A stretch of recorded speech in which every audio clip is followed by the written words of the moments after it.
My name is Kate Crotty, and today I will be talking about autism spectrum disorder. Most importantly, I want to discuss how misconceptions and stigma can affect someone's life. Before I dive into the research, I wanted to begin with a personal story about my brother's experience with autism. By the age of 3, my brother was diagnosed with autism, and doctors informed my mom that he may never talk or be able to socialize.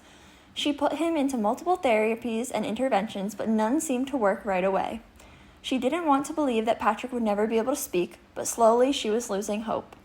One day, as I was playing the piano and singing a song, I heard a small voice singing along with me. I immediately stopped and turned around to face Patrick, who was sitting and playing with his toys. My mom ran in and told me to start playing again immediately. I began to play again, and sure enough, Patrick began to sing softly with me. This was the first time he had ever spoken. After this, we realized that Patrick learned best through music. My mom then formatted lessons for him with music or songs. He is now in high school and has been very successful. He remains particularly gifted in music and has played piano at Carnegie Hall 6 times and traveled around the world to play violin in an orchestra. So what exactly is autism spectrum disorder? Autism spectrum disorder is a developmental condition involving challenges with social communication, restricted interests, and repetitive behavior. An important thing to remember is that autism is a spectrum, which means it looks different in each person. People with autism often face significant stigma in everyday life. This stigma often stems from misunderstandings that fuel social rejection, discrimination, and internalized shame. Misconceptions are often shaped by media portrayals and everyday interactions, and stigma is reinforced when people casually label autistic behaviors as weird or abnormal, even when they are simply differences in communication or sensory processing. People with autism recognize that they are often stereotyped, judged, and treated differently from others. This stigma can then become internalized, negatively impact mental health, result in bullying, and lead to social isolation. People with autism use a variety of strategies to cope, such as masking their autistic traits to fit in, selectively disclosing their diagnosis, and reframing their diagnosis as part of their identity rather than a flaw. Some coping mechanisms, especially masking, can actually increase stress and further harm mental health. Oftentimes, this stigma behind the diagnosis can lead to difficulties at school, in the workplace, or in social settings.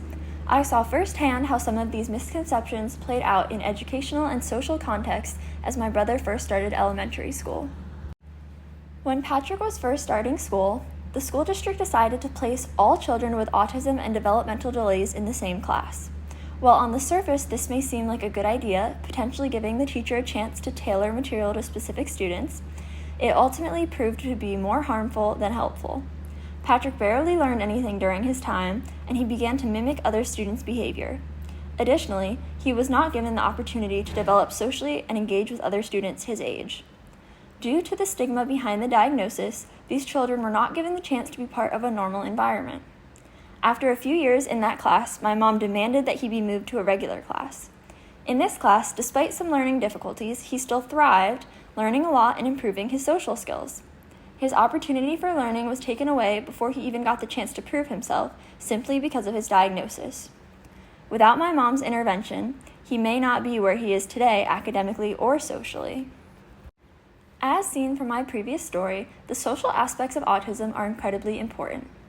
Autism is deeply influenced by social expectations, cultural beliefs, and environmental demands. Social challenges often stem from environments, not just the traits of the diagnosis.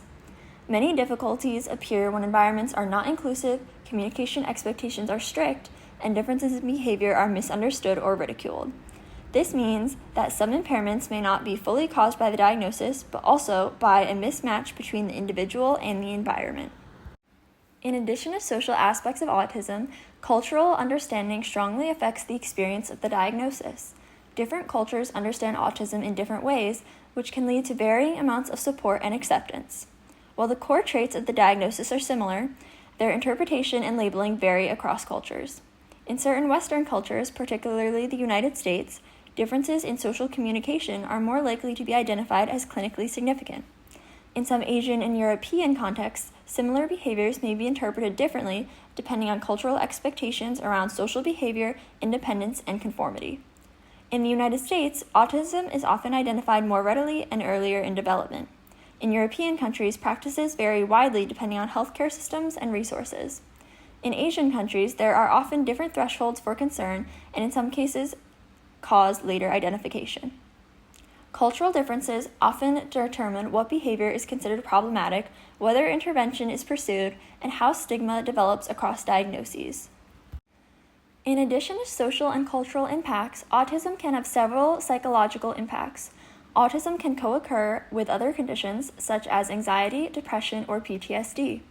Additionally, people with autism often have differences in emotional regulation, which can lead to feeling emotions very intensely, difficulty identifying or expressing feelings, and increased stress in overwhelming environments.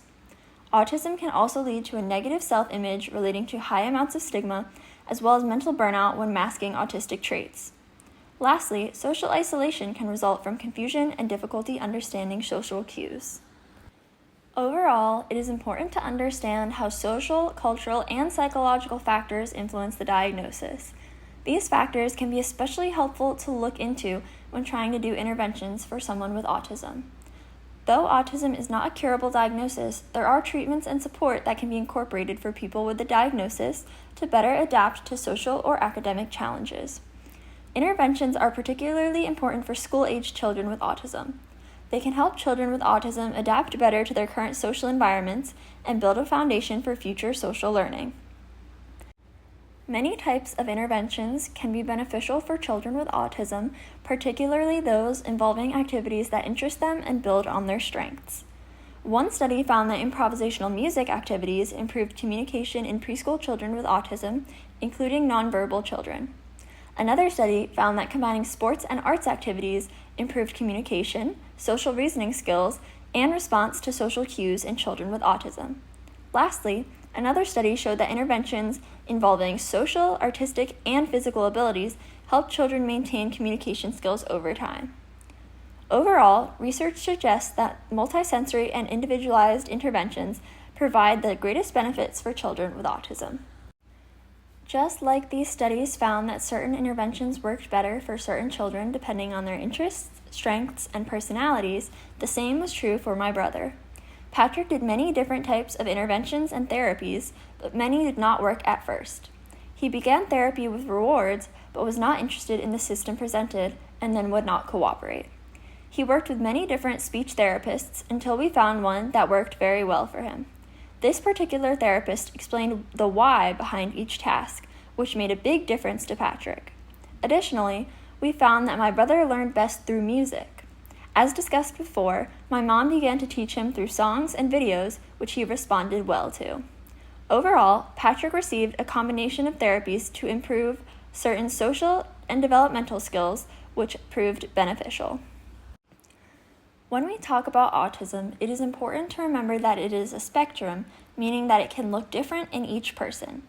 These individual differences should not necessarily be classified as deficits. A portion of the difficulty people face with autism is not from the autism itself, but how society responds to it through misunderstandings, specific expectations, and stigma. The right support and environment can be incredibly beneficial for someone with autism and can completely change someone's path.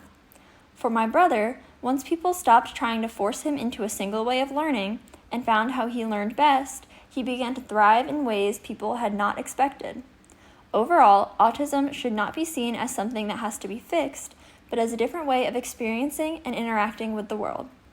When we move away from stigma and stereotypes, we create more opportunities for people to reach their full potential. As I wrap up this podcast, I want to express how grateful I am to get to be a part of my brother's journey with autism. Growing up with him has given me a deeper understanding of neurodiversity, communication, and acceptance. It has also highlighted how damaging stereotypes and misconceptions can be, especially when they ignore the individuality and strengths of people with autism. Most importantly, this experience has influenced my perspective on psychological and developmental differences, allowing me to have greater empathy, openness, and appreciation for different ways of experiencing the world.